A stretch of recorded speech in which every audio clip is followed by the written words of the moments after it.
Good afternoon, coming to you live and direct. I'll talk to y'all today. Difference between owner operators and owner operators. It's a big difference between them two. And I'm here to tell you the difference between being an owner operator and an owner operator, because some people got the definition all wrong. You know,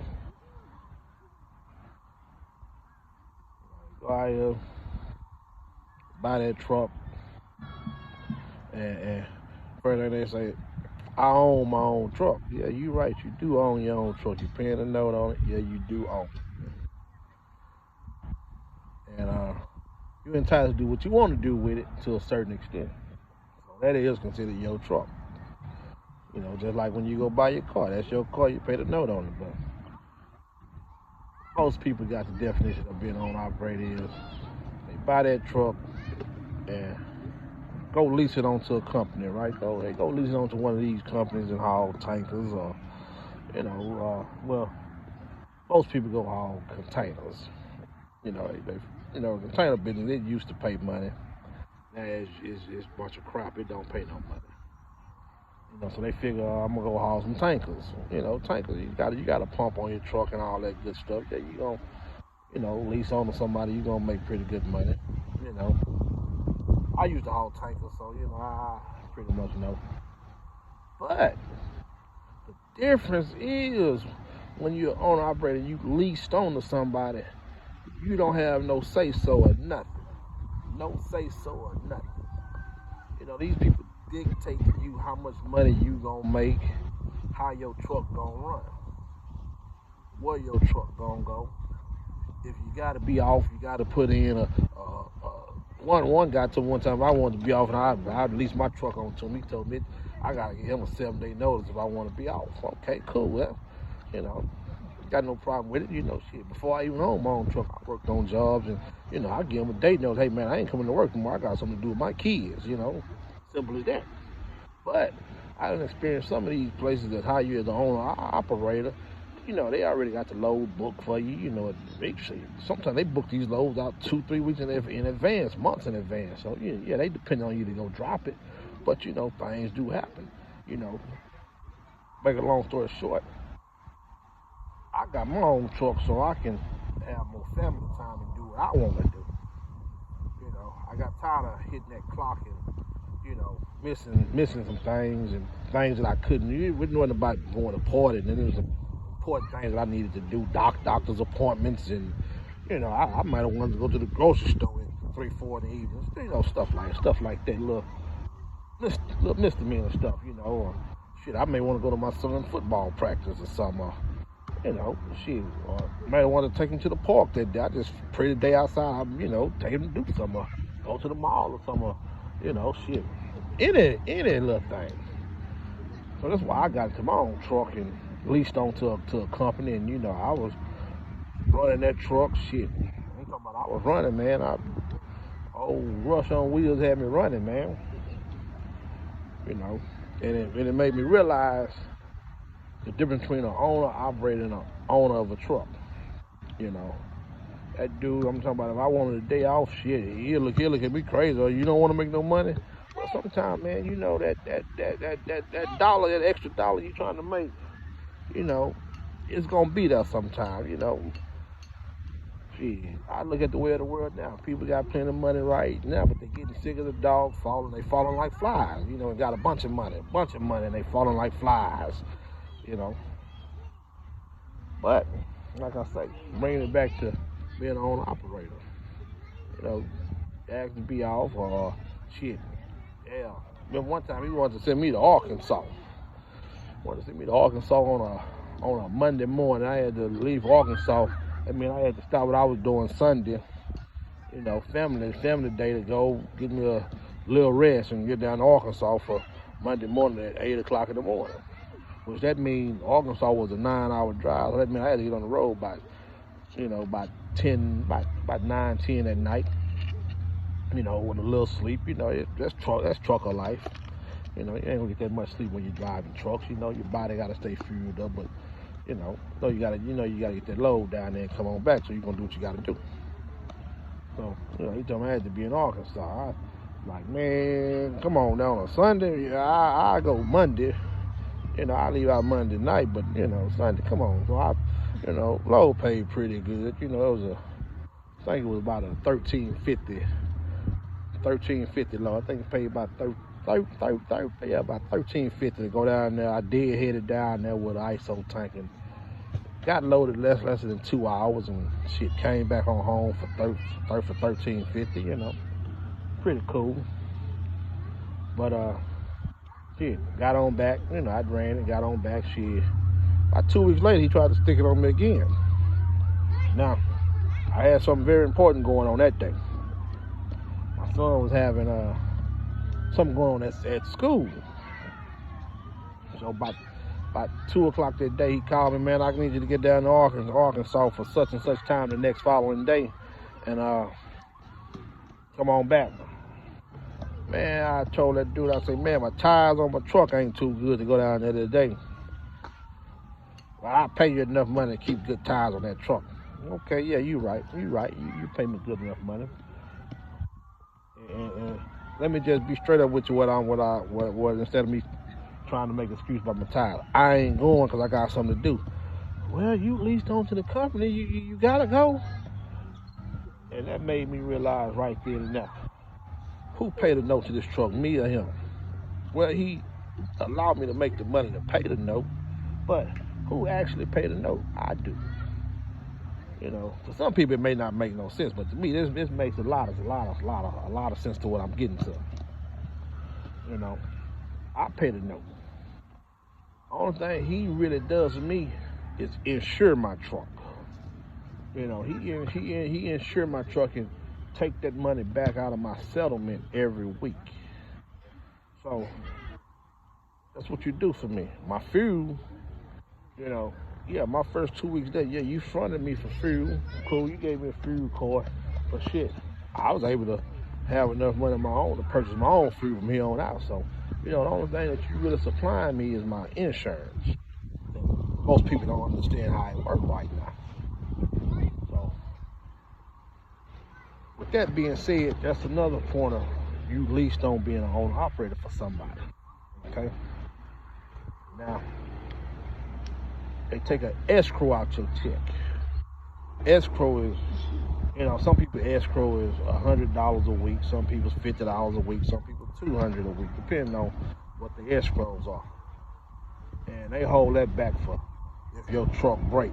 You got some kind of plan, but hell, it's hard to. In most places, it's hard to even get that money sometimes. When you quit from them, they give it back to you sometime, or they find some kind of stipulation to keep it. But escrow. And like I say, the dispatchers, when they say forced dispatch, a lot of people say, oh, we don't have forced dispatch.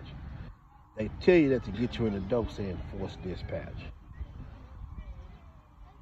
Forced dispatch is any form of you telling me I'm going here, I'm going there. You're not allowing me to pick my loads for the week now. You got some guys that kiss the people's asses going there. Boy, they got them little piece so got like a suction cup on their ass. Shit, motherfucker can't come up out, they be suction cup. Shit, got suction cup lips. Boy, they kiss them dispatchers' ass, Going there, some of them they talk them a couple dollars up under that table, give me, you already know where I'm going for the day. Here go the money here. I ain't finna go wait over here too long, Give it to so-and-so, let him go wait in that plant all day. Or give it to so-and-so, let him go down to barber's cut and sit in that long line today.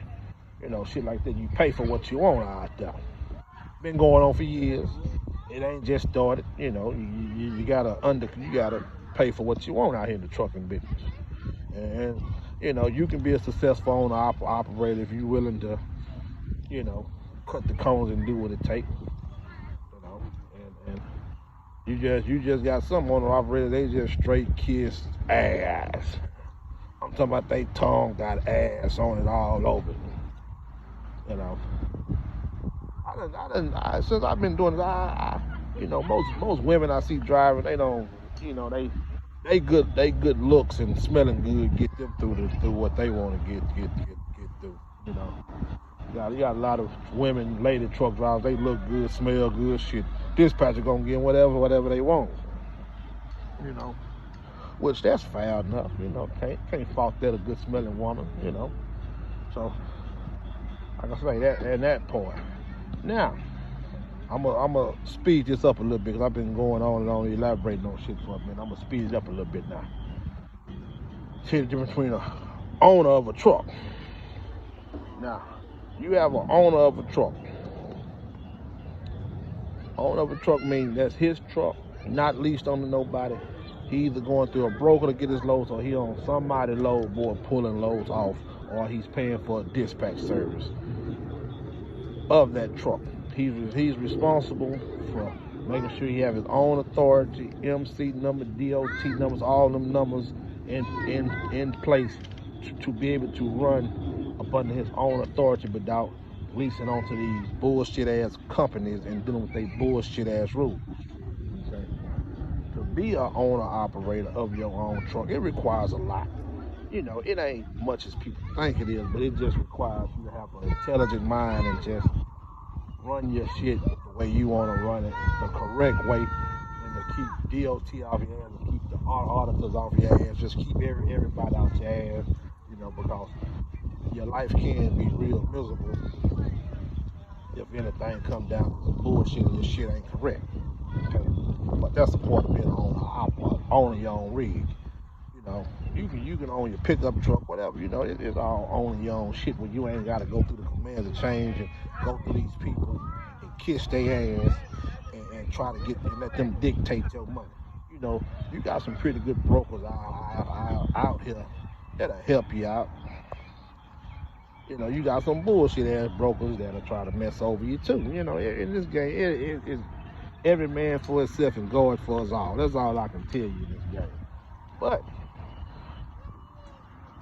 don't say you own your own truck and you cannot run that truck the way you want to run it, or park it when you get ready to park it without somebody barking down your ass. Yeah, that note got to be paid. So you gonna run that motherfucker the first 2-3 years, get it paid off, do what you got to do. Pay your trailer off if you own your own trailer, whatever. You can get all that shit paid off. But like I say, most people got the definition of owning their own truck all screwed up, man. All screwed up, man. I look at it like this here. It ain't nothing but opportunity. You see that sky behind up over my head? That's how far this shit can go if you willing and want this shit to work for you. You know, you got some people, I don't want to own my own truck. I got to worry about this. Man, you ain't got to worry about nothing. As long as you do what you're supposed to do, you ain't got to worry about nothing. You take care of your truck just like you take care of that white man truck or that black man truck or that Mexican man truck. It's going to last you forever and make you money. You're going to have minor breakdowns and some kind of setbacks in anything in life you do. Anything in life you do, you're going to have to spend some money to make some money. But stop being negative, talking about it ain't I this and that, man. I don't even listen to that kind of talk. And like I said, you can go out here and buy a brand new $80,000 Cadillac right now. Drive that motherfucker for 10,000 miles, and you have to put it in the shop and get it fixed. You know, anything in life you do. You know, I done seen guys buy brand new big trucks and run them. They break. You go out here and buy old regular Peterbilt and it run forever. You know, it's just, you know, different strokes for different folks. You know, that's all it is. But if you willing and go want and make it work, it's gonna work out for you. You know, I just want to you know, come with that segment about the difference between owner operators and operators. You know, because a lot of people try to classify that shit as the same. No, it's not. No, it's not the same. No, it's not the same. Not at all. You know, when you got one or more rigs up under your own authority, you in business. But if you got 1 or 2 rigs and that dispatcher over at Gulf Winds finding loads for your truck or something, finding them funk ass containers that run down to that port, shit, Monday through Friday, they dictating how much money you gonna make, you still work on a 9 to 5 on a job. Shit. Then you gotta go out there for 12, 13 hours just to make $300-400. Come on now. Then if you make the dispatcher mad, he gonna make your life miserable for the day. Like I say, just, take heed to what I'm saying about some of this stuff. I ain't the sharpest knife in the drawer, but I guarantee you I can cut some shit up if I need to. I ain't just doing this shit for nothing. Shit. The key thing is to study your homework. Study your homework. If you don't know no better, just listen sometimes. Listen to this old boy here. This old boy here ain't growing his hair on his face for nothing now. I got a little knowledge up in here, a little knowledge, I got enough. I'm gonna come back at y'all a little bit later, man. I'm just enjoy this old sky above me. Enjoy this good life today, So y'all take it easy out there. You always remember, God loves you, so do I. Take care.